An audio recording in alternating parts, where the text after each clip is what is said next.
Well, Heidi ho, everybody. We are business badasses, and this is business badassery because we're business badasses. Right, Billy? We're business badasses. You know it. We are, Caleb. We love We were just talking about, badasses. we were just talking about glasses. I shouldn't even put these on. You see these things? I've never They're seen you half with your glasses. cheaters. Well, see, I have normal glasses that I wear, but then I had to keep taking them off and then putting them back on and taking them. Whenever you get up, reading glasses, and they're the weakest reading glasses. These are 1.0s because I'm not blind yet, but I'm getting there because I'm old. Lucky. So yeah, so then I'm like, I went to the store and I said, can you guys just make a thing where it's half reading glass, half window? Because they used to have those in the 80s where there was a line. Yeah. Like, well, we could do progressive where it's da da da da da da, and then it's like, no, I don't want these $10,000 glasses. I just want literally half reading, half window. Oh, we can't. I went all over Dubai, all over the United States. They won't do it. So then I talked to my dad. He said, just buy half glasses, and that's what these are. I mean, these are truly like old man, old lady. So you just do this. Those are kind of cute, Caleb. I mean, not that I'm inclined to tell you you're cute. You're egotistic enough. But no, seriously, I kind of dig that vibe. Shit. I mean, this makes you look like an old man. I look better with the my wife likes me not in these glasses. These are okay. In normal, I don't have them here. In normal reading glasses, my wife likes it. She's like, "Oh, you're hot." I'm like, "Really?" So these aren't hot, but these are just, yeah. So but at least these work. These are fun. I don't look that great, but they're functional. So now I can just leave them on I just pull them down a little bit and I can walk around and do this. And then I can just stick them back up and then look at the computer this way. Yeah. The beauties of getting old. I love it. It's great. Although you wore glasses your whole life, right? No, probably since I was 10 or 11. Well, that's the same thing. So most of it, yes, most of it. But I wear contacts a lot. So I switch back and forth. I use glasses as an accessory because as an outdoor girl and the person who kind of stays at home and works a lot, I don't wear jewelry or very rarely. Do you know who Ty Lopez is? I don't. You don't follow internet culture that hardcore. I give no fucks about popular culture, just none. Right, I know you don't. I know you're pure offline, and you're not offline, but you're pure business. He is a big business kind of guru, social media. He's been very famous on the internet in internet circles for years, and he has glasses, and he got LASIK. He got popular while wearing glasses about 6-7 years ago, and then he got LASIK. And he realized if he took his glass off, he looked too different. So it was bad for his brand. So now he wears window glasses. He wears fake glasses for branding purposes. He doesn't need to wear them. He wears them because that's how he's recognized now. Yeah, it's kind of funny. I do that sometimes because a guy that I know told me that I looked more authoritative in glasses. Yeah, well, a lot of people do. So I started using them to accessorize. Mm-hmm. Right. There's been studies too about certain people some people will take you more seriously, wear glasses. It depends on the scenario. Yeah. No, that's absolutely true. We should do a thing. We should do a podcast on branding or personal branding at some point. We should do that. That'd be a really good one. That would be a fun one because our brands are so different. I'm like the quirky aunt of business and you're more of the bad boy. Mm-hmm. Yeah. Very different. Be really fun. Contrast. And what's cool is that different brands, you can have different brands that still work. So your brand works, my brand works, another brand. There are guys who have like nerdy guy brands and they work. Absolutely. There are guys who like scream and yell and are total assholes. I mean, I'm in that zone, but not too far. And that works. So all the different brands work as long as it's distinctive. But anyway, yeah. And as long as it's true to you, that's the big one. Right. As long as you're not faking it. Right. I'm never going to be the screaming, yelling type. It's just not my vibe. It's not who I am as a person. Right. So that's why. And it works. Yeah. That's why I tell men, especially younger guys, they'll ask me sometimes about wearing a suit and a tie. And I'll say, if you have never worn a suit and a tie in your life, don't wear a suit and tie. It won't work. You'll be all awkward. It comes across how awkward, even for business appointments. If you've never worn a suit and tie in your life, don't walk into some really important appointment with a suit and tie if you've never done it in your life. People will smell the incongruence on you. It's not a good idea. Look nice, but look nice for you that you're comfortable where you're comfortable. Yes. Right. Own it too. If you're quirky like me, own it. Right. Caleb, you and I both have some quirks. Like you have the black t-shirt is your kind of go-to vibe at home when you're working. Lean into it. Enjoy it. have fun with it. Although technically I'm not supposed to wear black because I'm an imperial winter. And so this is an old story. I went to an image consultant like back when I was 30. And they're like, okay, so you have white skin, you have darker hair, and you have blue eyes. So you can't wear white shirts, you can't wear black shirts. And they were right. Technically, they were right. They weren't wrong. I was mad that they were right. But yeah, when I'm home or just casual or just doing stuff like this, I'm like, fuck you, I'm gonna wear my black t-shirts. I don't care. I'm all about being comfy cozy. So yeah, I wear yoga pants and yeah. See? I live in yoga pants, guys, unless I'm at an appointment. Yeah. The opposite of my wife was to get done up every day and spend 3 hours. Yeah. Right. You know, I think good for her that she enjoys it and she has a lot of skill. There's a lot of artistry involved in what she does. Mm-hmm. I just don't have any interest or patience. I'm a watch and go kind of girl. I'd much rather go camping than spend 2 hours getting my hair done. Right. It's right. Me too. I get 2 hours getting my hair done. Right. I have to do that tomorrow. I'm thinking about it. Actually, I'm like, oh my God, so a color, because I've kind of got some gray happening. Yeah. And other women think that's really fun. They love going to the salon. Not. Yeah, I guess men aren't into that. Men want to get in and out. Men want to go to Supercuts for 10 minutes and be out of there. That's what I do. That's what I want. Yeah. I wouldn't mind, if I could make that work for me. Be nice. I know. So here's what I really wanted to talk about, Caleb. Yeah, we should probably get to our topic, huh? We've been meandering. Yeah, I really. This is welcome to podcast, folks. Yes. What I really wanted to talk about, Caleb, was bad business advice. I've been thinking. You start, because you probably have heard more than this than I have. I've heard my share, but I think you've heard more than I have. I have a feeling, but you start. I think, maybe I think we're going to be tied as we go along. But I think the first, and maybe it's not just bad advice. Maybe this is things that misconceptions that people have out in the universe about what being an entrepreneur means, or working from home. All these things. Well, but talk about where they get those misconceptions, though, because they get those misconceptions from people they hear from, which is bad advice. Yep. And historical data, right? Right. So historically, men were measured by the number of hours they put in the mine, whether literally or metaphorically, it didn't matter. It's the number of hours that you put into your business. A leader is a guy who's there in the trenches 24/7 with his guys.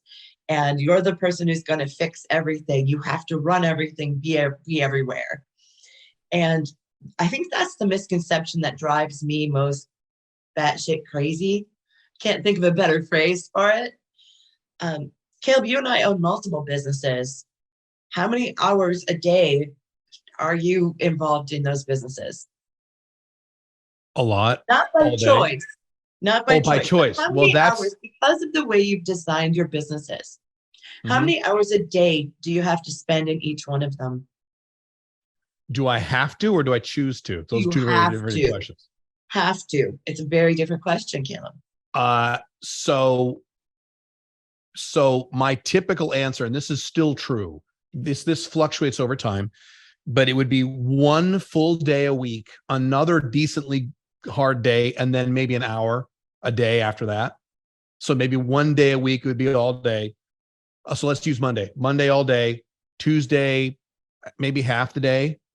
And then the rest of the week, it'd be an hour a day, if that, with maybe 1 or 2 days off there. Yeah. Your business is creating content. And that is the largest percentage of your time is spent physically making content. Well, that's one of the most important functions I do that I can't outsource. Exactly. And when I think about other businesses that are maybe built on delivering a service or a specific task, those owners don't need to be in the business at all on a day-to-day basis. And I was reflecting on that with my service-based business. My friend and I own a business together in Minneapolis, St. Paul market called Before and After Real Estate Services. So we sell services to real estate agents and investors. Those services include, cleaning for move-outs, painting, gutters, many things that agents or investors would need. I've never cleaned a house. I don't clean my own house. I pay someone to do that. Ambrosia and I don't perform any of the services that our company provides. We manage the business. We spend less than 5 hours a week between the two of us managing that business. We don't have to kick our asses every day performing tasks. So you're literally spending like 2.5 hours a week on in terms of your time? Yes. And some weeks, yep. And some weeks significantly less.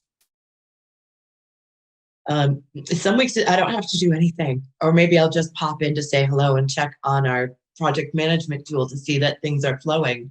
But they always are, because we've set up a small and very talented team.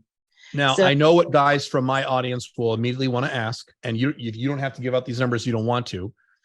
Okay, fine. She works 2 hours a week. How much money is it making? So in a typical month, and you don't have to answer that if you don't want to. So I would say a considerable amount that is continuing to grow. It's not the majority of my income. I have three other businesses that are the majority of my income. So this is a small growing sector, but it's enough that it makes sense to turn it to choose an S Corp delegation at this point. How many businesses are you operating under right now that are actively taking your time? Not business you're involved in, but businesses that you're actively involved in a typical month. 5 or 3? Right now, the ones I'm most involved in are Boss Cooperative, which is my coaching consulting company. Right. I'm also involved pretty heavily in Billie Consulting right now. And my other companies, I don't have to be involved on a daily basis. Most of them run themselves. And some of them are sort of on hiatus because I pick it up when I feel like doing it. They're more hobby businesses, but they're still making, $3,000 to $5,000 a month as just something I do for fun occasionally. Yeah, that probably takes very little. That probably takes very little time, right? It does, absolutely. Very, very little time. And those are location dependent, right? Absolutely, yes. Yeah, so most people watching or listening to this podcast would kill to get 2,000 or 3,000 a month, location independent, on 0 or near 0 hours a month. So to you and I, because I have income streams like that too, and I never think about them, but because I make enough, my total income is such that it doesn't. But when I rewind how I used to feel about this, when I was a kid, you and I say it's just 2,000 or 3,000 a month. I don't even think about it. But most people, including the majority of this audience of this podcast, would be like, "Oh my God, 5,000 a month, location independent, and it takes you 1 hour a week." Oh my, that'd be a dream come true. I remember that being a dream come true for me decades ago. Oh my God. A decade ago, I wouldn't have believed this level of income and the different passive revenue streams would really be this easily achieved. But see, that's my point is we have income streams today. And I'm not saying this guy's to brag. I'm just telling you how the progression works for this stuff. You and I have income streams today that are goals of individual people who want to quit their jobs and have their own business, be location dependent and be mobile. And I mean, 2,000 or 3,000. And if you think about this, and I've told my audience this, if you're making $3,000 a month, 100% location independent, even if it does take you 20, 30, 40 hours a week, it may not, but even if it does, you're in the upper 1% of humanity, not 1% of the rich. I'm not talking about that. I'm talking about in the world. If you make $3,000 a month, it's not like you have to make $1 million a year. You should if you want to, but if you make $3,000 a month on 25 hours a week, and it's 100% location dependent, that level of lifestyle, you're in the upper 1% of the world. I mean, it's what percentage of even Western people in the United States don't have that? Don't have 0 in terms of location dependent income, or maybe they have investment. Maybe it's a few $100 a month. You can't live on that. You could live on 3,000, especially do 5 flag stuff that I talk about. You go to, Colombia or Thailand or a place like that. You can live on that. Well, if you live in those countries to begin with, right. What we do can be a real game changer. I know that that's what happens. Muhammad is someone I just love. He's from Pakistan, and he runs the day-to-day operations in one of our companies. And for him having the opportunity and the networking capability here through us is a lifestyle changer. And he's able to spin that off into growing his own business bringing people from his rural community into that fold, and thereby changing the lifestyle of a lot of people around himself. Right. So location independence can give you access to people and opportunities you might never see. One of my examples of these income streams that are little to me now, but would have made a huge difference and did make a big difference a long time ago is, so one of my companies sells ebooks for men. And that makes just the sale on ebooks, because I have that company sells ebooks, courses, coaching, a lot of things, events, all kinds of stuff. So just the ebooks segment, I don't know off the top of my head. It's around, I want to say 6,000 a month if I do nothing with it, and I haven't done anything with it for years. It's 6,000 a month or so, maybe 5, maybe 7. I'll say 6. So it's 6,000 a month, location independent. I do literally nothing to maintain that particular stream. I don't put any focus into that stream. Most of my focus goes to sovereign CEO stuff and my other stuff that I don't even talk about on the internet. And so by building up these location independent business models, I now have an income stream, and I have like 15 of them, but that's one of them. One of them is $6,000 or so a month. That takes me zero, essentially, maybe not literally, but essentially 0 hours a week. 0 hours a week, 0 hours a month to maintain. And that is almost at the level of, because what I recommend, and if you guys know my content, those of you who know my content, I recommend $85,000 a year as a baseline minimum income. And the reason for that is there's numerous scientific happiness studies they've done where if you make less than that, you'll definitely be happier if you make more money. If you make at that level or higher, if you make at 85,000, you may or may not be happier making more, depends on the person, or at least you get diminishing returns, maybe. But anyway, that's around 7,000 a month. So one of my 0 hours a week maintenance income streams is almost at that level. Now, it took me a few years to get there, but this is what I tell guys and women. Matter of fact, I was just talking to a woman the other day about this. Let's say it takes you 3 years or 5 years. Let's say it won't take you 5 years. Okay. Especially if you have our help, Billy's help, listen to this podcast, and you avail yourself of these other services we have, or either other people's services. But let's say I've said this before, let's say you're a moron, takes you 5 years. Okay, it takes you 5 years to get an income stream around $5,000, $6,000, $7,000 a month that takes almost no work to do or very little work to maintain, which is the entire business model that I've talked about. Take your current age and add 5. And now you're that age. And now you're set for life. Not literally, but you get my point. For the rest of your life, you have that income stream that you can maintain or scale or whatever you want. And your location dependent, you can go anywhere in the world you want and set your own schedule and do all that stuff for the rest of your life. What kind of ROI is that on that 5 years? It's insane. It's thousands. It's infinite to one. It's infinite to, it's crazy. So who cares? And that's why you can make these big changes in your life by just this, to what is to me and Billy, not that much money. If my income dropped by 6,000 a month, I wouldn't notice it. If it increased by 6,000, I wouldn't notice it. It may or may not bother me depending on the month, but I wouldn't care. But that's my point. So I took the time and effort to invest into these years when I was doing blogging back in 2009 and no one was reading my blogs. There were very few people. And I would see my number of views per week. It was like 30 views. And I put another blog article in there, and I put in the time, and it's an investment long-term that is better than any investment you could make in stocks or bonds or any of these other things, because this is going to pay me now for the rest of my life, in theory, unless I do something radically different or shut down that income stream. So that's how powerful this gets without even having to make a lot of money.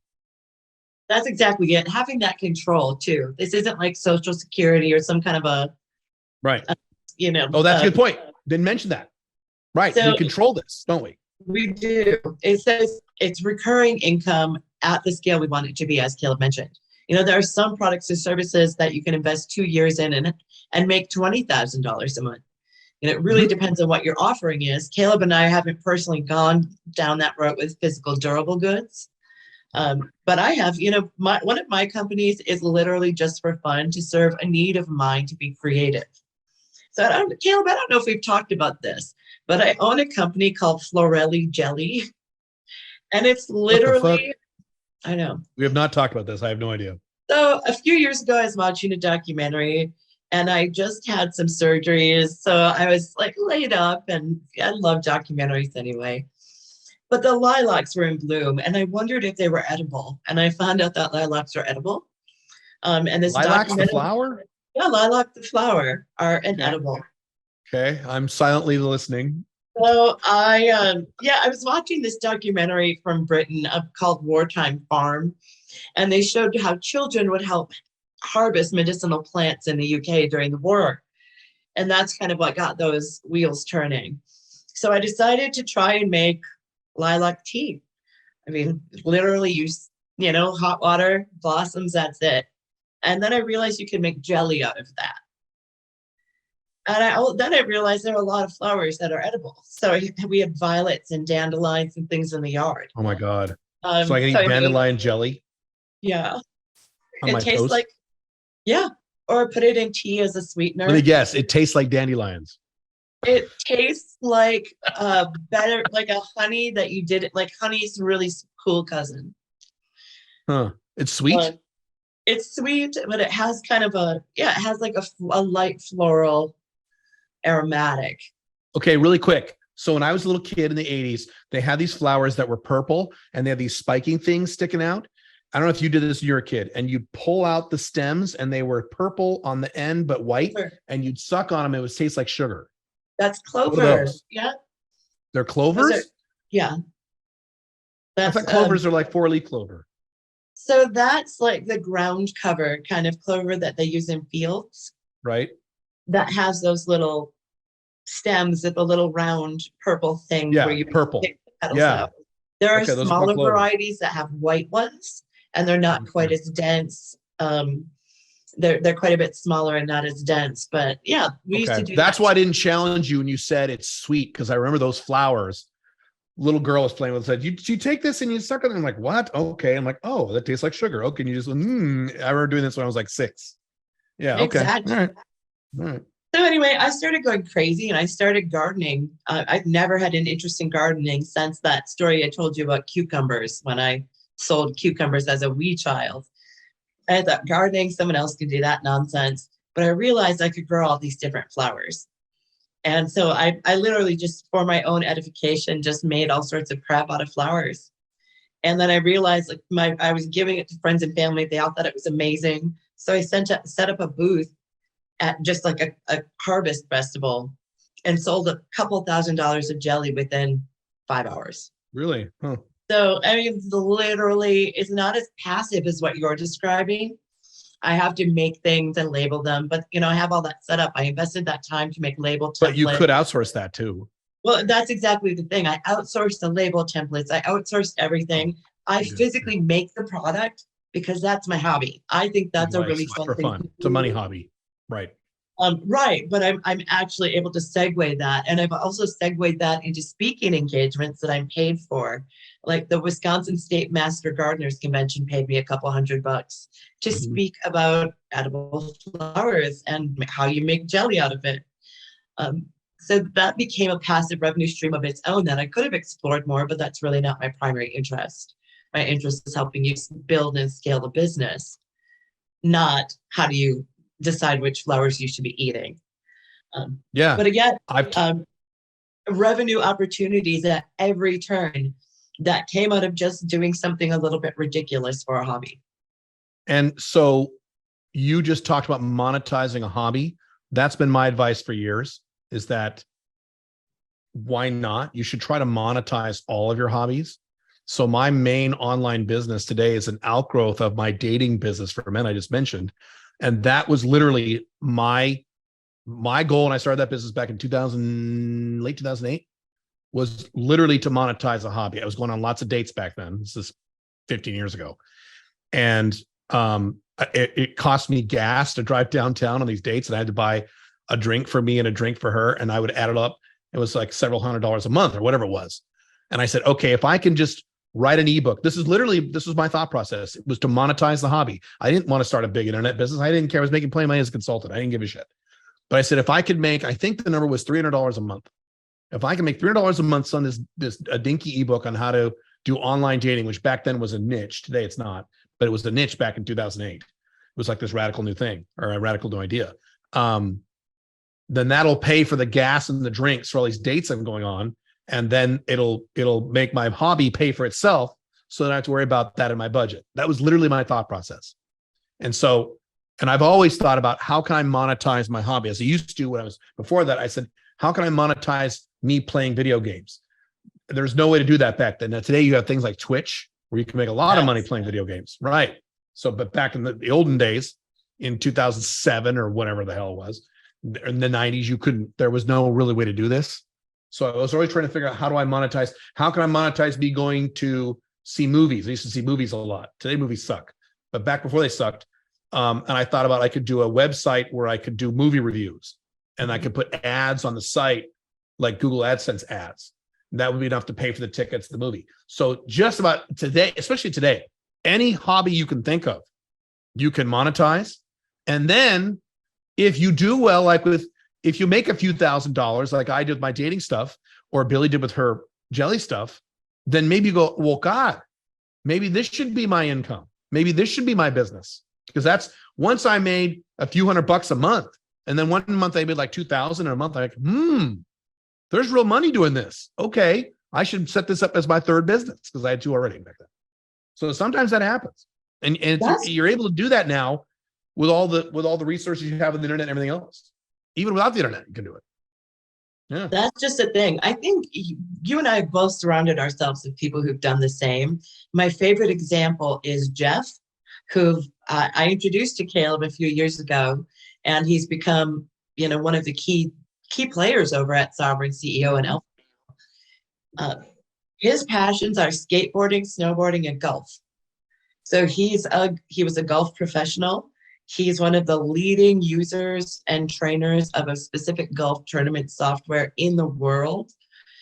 And he monetized skateboarding by giving skate lessons when he feels like it to clients he feels like teaching. I did the same thing. That's the reason I did not compete as an amateur equestrian past the age of like 14, because my family couldn't afford for me to show horses. So I was riding other people's horses for them. And when you're riding other people and they're paying you, you're considered a professional in that sport. So you have to compete as a pro. So I would just ride anything at competitions, the most surly, nasty beast, just to get in the ring, get some exposure, make a few dollars, and pay for my hobby. And I did that for more than 20 years. And that became very, very profitable for me over time. But again, I was following my passion. I wasn't looking for money to do it. I was looking for money to support my hobby. And then it became something significantly more. So you just got me on another point on that. And I just thought of this as you were talking, because you reminded me of this. You could, because of your other businesses and your other income streams that you have right now, and all the contacts you've made over the past 15, 20 years through all those companies, and the audience and the customers and the ex-customers and the clients and the vendors, everyone else, you could do anything you wanted in the horse arena now and make some money with it. You wouldn't be starting from zero, because you have all this baseline of these other businesses you've started, right? So exactly that. And I have the credence too of more than a dozen national titles from a few different associations. Right. So we have that validation, and it's something I couldn't have afforded to pursue on my own. Right. Without figuring out that income aspect. But you're right. I could jump into any facet of it. And make some money.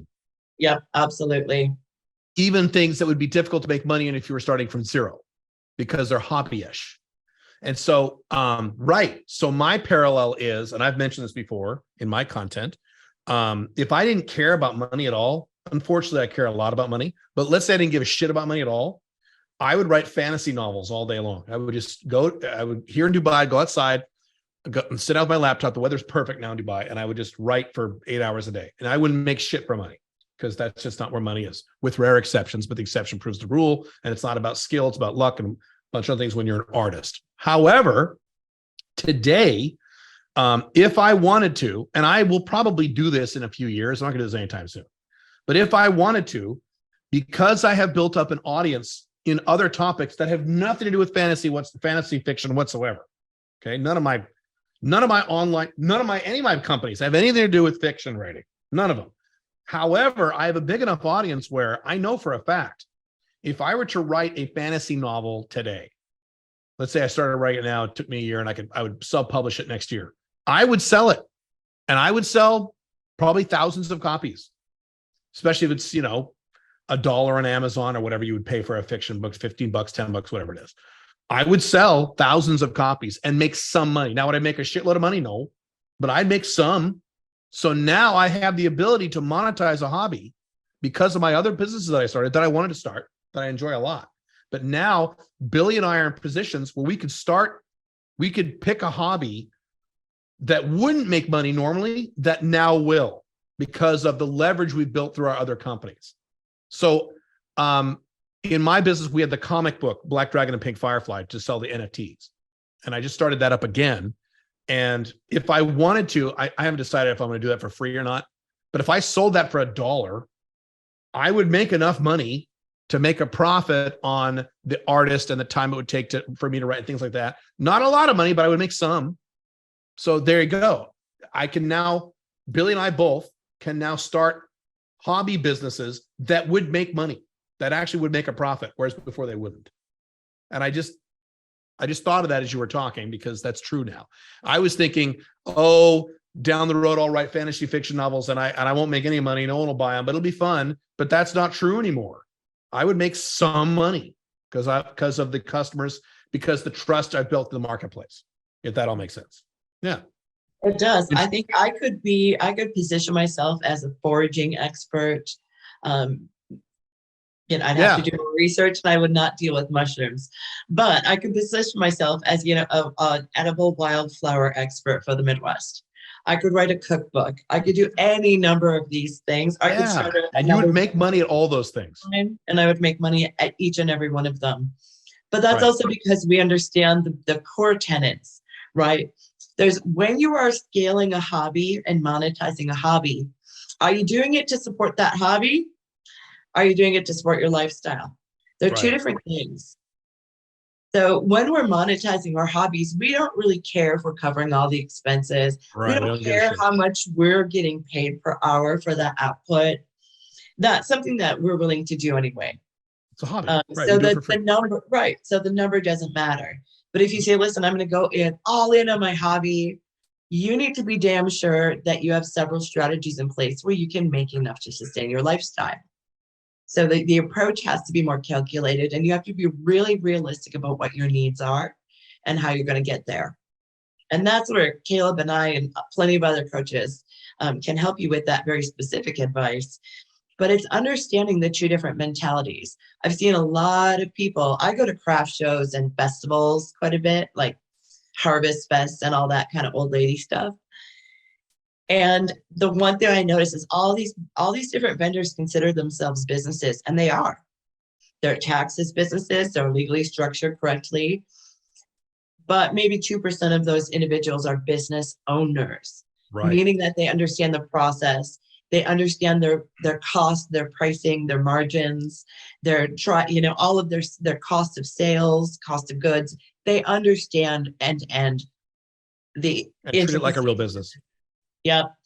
And we have the other 98%. She's like, no, this is just my hobby. It doesn't matter. I don't care if I don't make enough money to pay for my booth fee because it's just a hobby.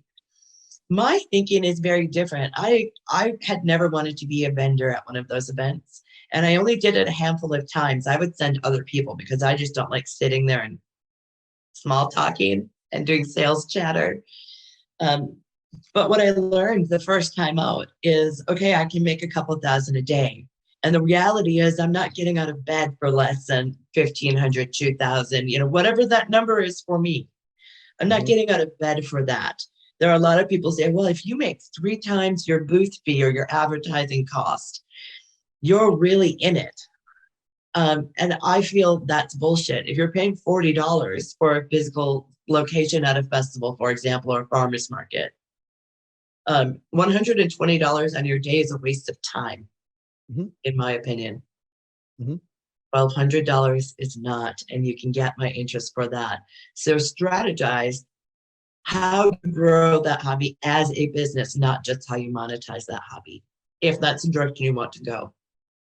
And to that point, you may decide, and I've seen people do this, you may decide, well, no, if I have to treat this like a business, then I don't want to do this. I'll keep it as a hobby, and that's kind of what I did. I'll start a business that is interesting to me, but not a hobby. And I'll use that to make my bazillions of dollars or support my lifestyle. And I'll just keep doing my hobby. And, I'm not going to, then I don't taint it. But you're right. So that's a valid choice, by the way. That's actually a choice that has a lot of integrity to it, because I've seen people do it. You know what? I don't want to, and I don't use the word taint, but they do. I don't want to taint this by making it into involving money into my hobby. I want to keep it as I just want to be a painter, and I just want to paint. I don't have to worry about money and worry about, marketing this. And I don't want to worry about that. I'll go ahead and start a business that I know will make money, that it functions under a niche and do the things we talk about here, and keep those things separate. And that's fine. And then maybe down the road, once this business supports your lifestyle, you could take this hobby and now make money with it, as I was talking about a minute ago. But Billy is right. And I will say that the 98%, 2%, if you modify that a little bit, if you modify that maybe 90%, 10%, that's all business owners. I've talked about this a million times.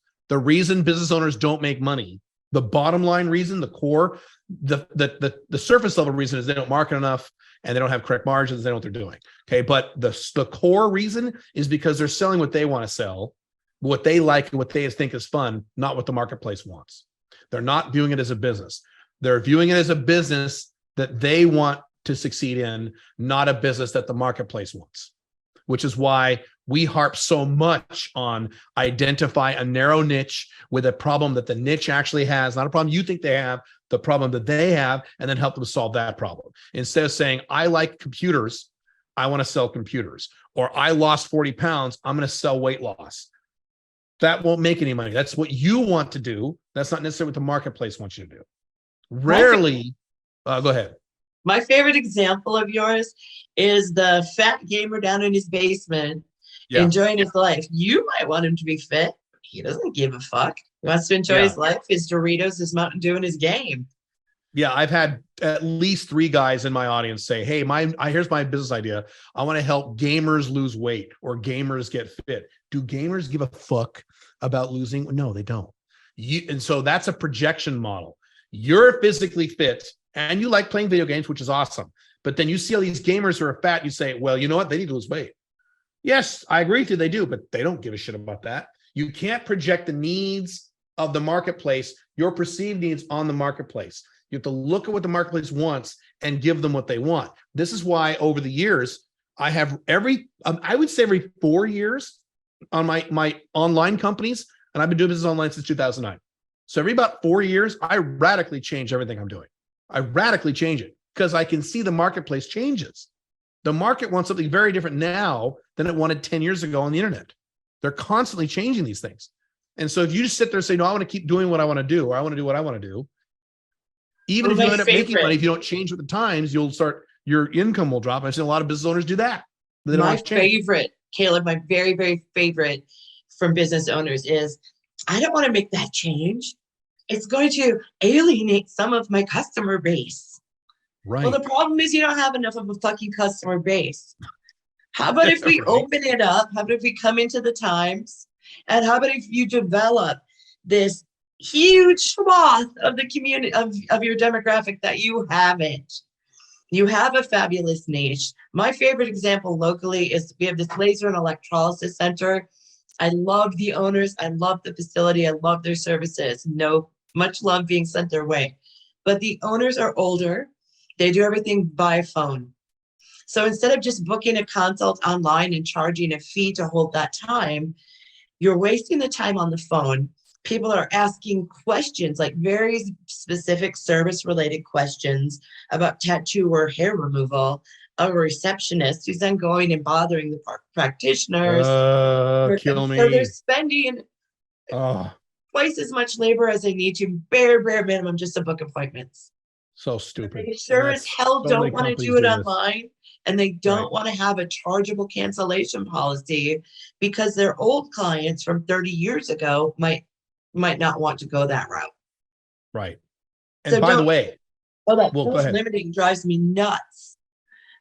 Pivots are needed. My company boss has only been in business a couple of years as that particular iteration, but the scope of that business has evolved pretty dramatically over the last couple of years.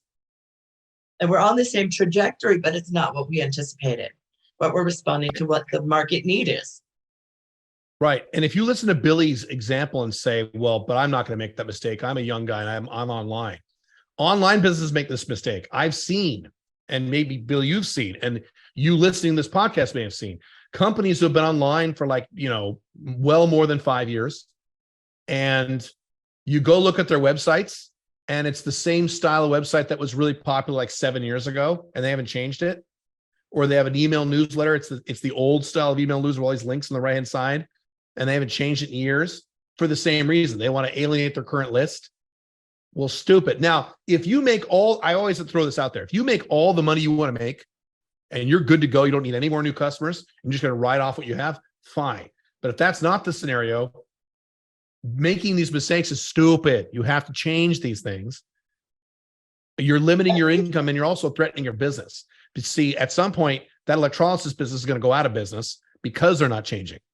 Over time, they're going to slowly decline and they'll be gone. Well, and the sad thing is that there are competitors that have popped up that are national chains that do everything automated. So I don't need to talk to a person. Right. And I prefer that. I wouldn't have thought that 5 years ago or 10 years ago of myself. But how often do we pick up the phone now and actually talk to people? Yeah. Very rarely indeed. I certainly don't want to do it for such a simple salon service. You know what's so funny about that is that when texting started really catching on around 2008, 9-ish, since then, certainly now, when someone calls you, when the phone rings, you're like, ugh, there's an immediate like aversion. Whereas before texting, people call you and you go, okay, and you pick up the phone. But today, you're like, why is someone calling me? When you have email and social media and WhatsApp and SMS and all this stuff, and someone calls you, your first thought is, what? I don't know how you feel about it, but I do. I go, what the fuck? No, I just wonder, what's wrong? Or why are you being so intrusive? Yes, what's wrong? Why are you intruding on my afternoon? And the most people who call me, most entities are like companies trying to sell me something, or surveys, or you talked to our customer service yesterday. We have that kind of crap. And yeah, I don't know how effective that is, but that's again, that has to go back to how the marketplace changes. I think the best example of that are all of the different TV shows that have been out there over the years. Like Gordon Ramsay with his kitchen nightmares or whatever. I can't remember the name of the shows. In the UK, there's the Hotel Inspector. There's a bar rescue show in the US. We have all of these, and the common thread through every single one of these programs is, what does the current market want? Are you stuck in the past? Are you stuck with what your desires are? Are these your favorite recipes, but the customers aren't buying them? Why the hell are they still on your menu? Your ego cannot be the thing that dictates how your business runs if it's truly a business. If it's a hobby, your ego can dictate whatever it wants. But it's not just about, you might be thinking, well, I don't have a business. I don't know, worry about changing. This applies to starting a new business. You could start a new business. I've seen people do this. I know you have, Billy, where they start the business and they're starting off on a model that is already 5 years old or 10 years old, or God forbid, even longer than that. So you're starting off the wrong foot. So here's an example, a somewhat parallel example. Just about an hour or two, I was on the phone call with one of my marketing guys, and he was talking about, we're talking about doing webinars. And for a very specific type of funnel, not just doing webinars in general, but a very specific type of funnel. And he was saying, people don't do webinars anymore for that funnel. They don't do them. I'm like, well, they work great. Caleb, they worked great. And they did. I made a lot of money doing webinars since 2018, but that was 2018. Because now what you do is you do this, because the market has changed in terms of their perception of webinars, in terms of that model. We're not talking about never doing webinars, and I'll keep doing them. But I can see people, matter of fact, I have, start a business based around webinars on a specific type of funnel because they saw a YouTube video of a guy making money on webinars that was 3 years ago or 4 years ago, what have you. And now they're starting a business based on old models. So you have to be very aware of what does the current customer base or the current marketplace want now, not only just if you have an existing business, but if you start a new business, what do they want now? And then how do they like their information presented to them? What website models are current now? What email structures are current now? What marketing funnels are current now? What social media? I mean, here's a big one, TikTok. Just 2 years ago, less than 2 years ago, people said TikTok is stupid. I was doing TikTok videos back then. Why are you on TikTok? That's a bunch of 16-year-olds lighting firecrackers out of their butts. What the hell are you doing TikTok videos? Guess what? TikTok has taken over the world. And now TikTok is probably going to be one of the biggest social media platforms in the world shortly. Everyone's going to TikTok. I have more TikTok followers now than I do YouTube followers. Crazy. But so that changed just in a year, that changed.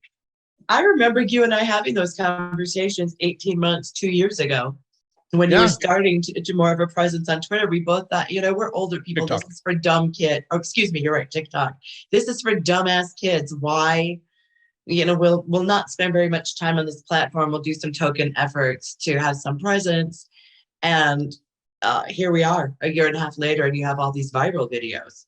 Mm-hmm. Crazy. We could never have anticipated that. But thank goodness we took the advice of others and paid attention to what the marketplace was looking for. Right. Even if you don't agree, I think TikTok's dumb.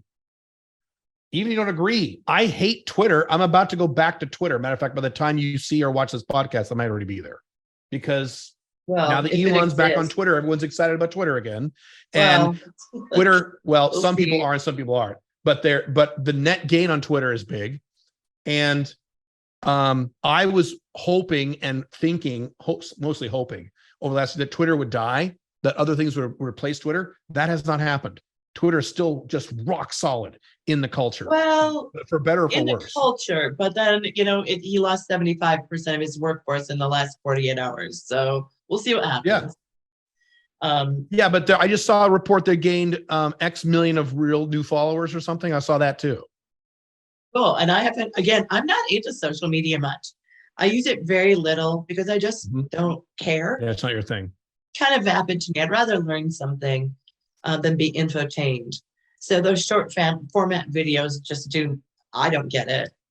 Right. I don't like them. Acknowledge like other people do. They love it. They like our content. Yeah, I don't like TikTok. I don't like Twitter. There's a lot of things that I'm a part of. I don't really like Instagram.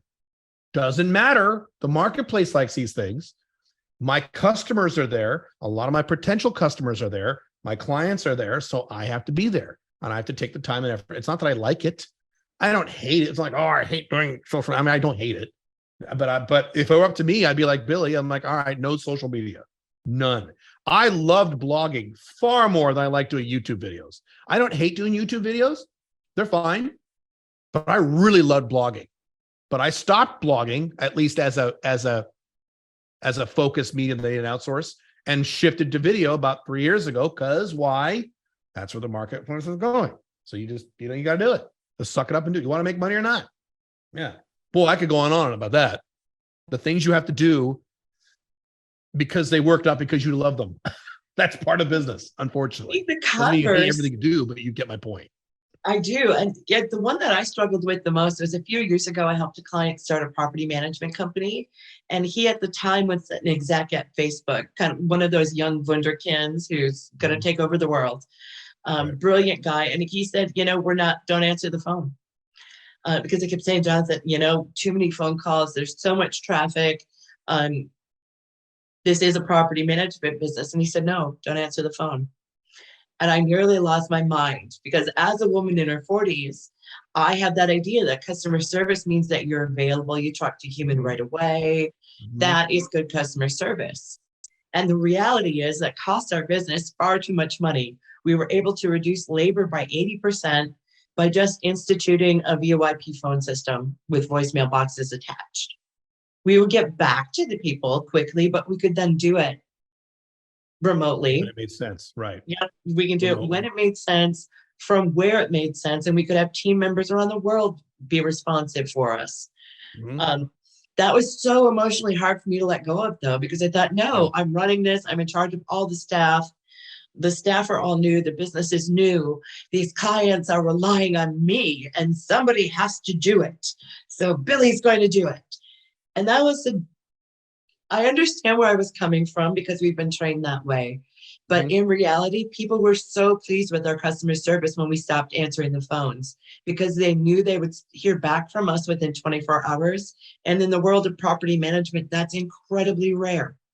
So it was me dialing back what I thought that expectation was based on the reality that I was facing and overcoming my own emotional aversion.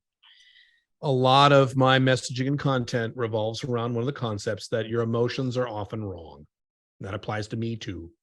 Emotions, your brain is one thing, the thinking part of your brain, your frontal lobe, and then your reptilian brain in the back, those are two different functions. And often your emotions are wrong in terms of being effective in the world and getting effective results for yourself. And it sucks to say that, but it's true. If you've ever been in a relationship with someone ever in your life that you shouldn't have been in a relationship with, I've certainly been in that category.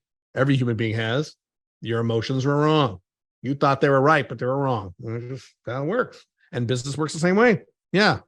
And we've all been in that position. This isn't unique to any one individual out there. You're all going to run into this if you haven't already. Right. And it's just part of life. You roll with it. You learn from it. You remember. I had this problem. Yeah, we all have this problem. It's a constant battle. I would like to do, so I'll give you a real easy example on mine. I don't have that many YouTube followers, primarily because I'm not doing exactly what the YouTube algorithm likes. There's certain things I should be doing in terms of my topics that I should be tweaking that I don't want to do it. And I'm better at it now than I used to be, but I'm still not 100%. I could be way better, but I just don't want to do it. And over time, I'll get better and better, but that's how it works. That's one of the scenarios where I didn't follow my own advice, at least not 100%. At least at a minimum, I'm aware of it. I know what I'm doing. I know what I'm doing wrong. But yeah, this is something you'll fight. It's not something that, you just solve one day. And it's not like you can just be a robot and suck it up. None of us are like that. Yeah, that's the way it goes. No, and it's easy for us to make examples of other businesses like the electrolysis place that I brought up earlier. Right. It is absolutely not exclusive to them. I have plenty of my own examples. No, it's just easier for us to bring those up because they're a little bit closer to the top of our brain, because these are the challenges we're working on. And we're so close to our own issues that we often forget to bring those up. There are still businesses out there, and we got to wrap this up pretty quick, but we should do like a part 2 to this. There are businesses out there still that operate based on faxes. I'm trying to remember one. It's lumber wholesaling. They operate based on faxes. And it's not the industry. It's certain people in the industry or certain people within a geographic region. And they just stick with this system because that's what they've been doing for 20 years. Parts of the banking world are that way too. Oh God, I forgot. Of course, banking's awful.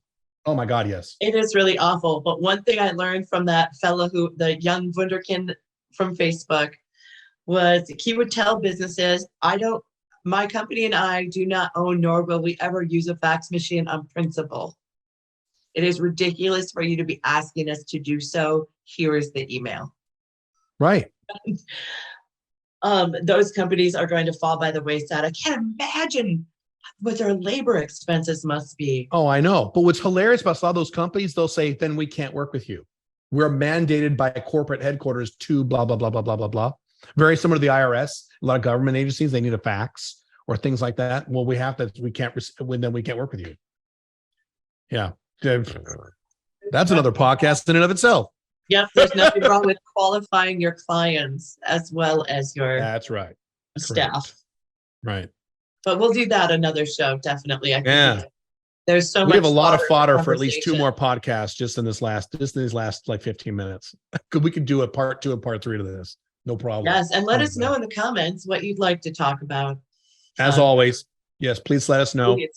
Yep, share your experiences as well. We'd love to hear what some of the pain points you've had, or some of the pain points you've run into with your clients, specifically those who've owned a business for a few years.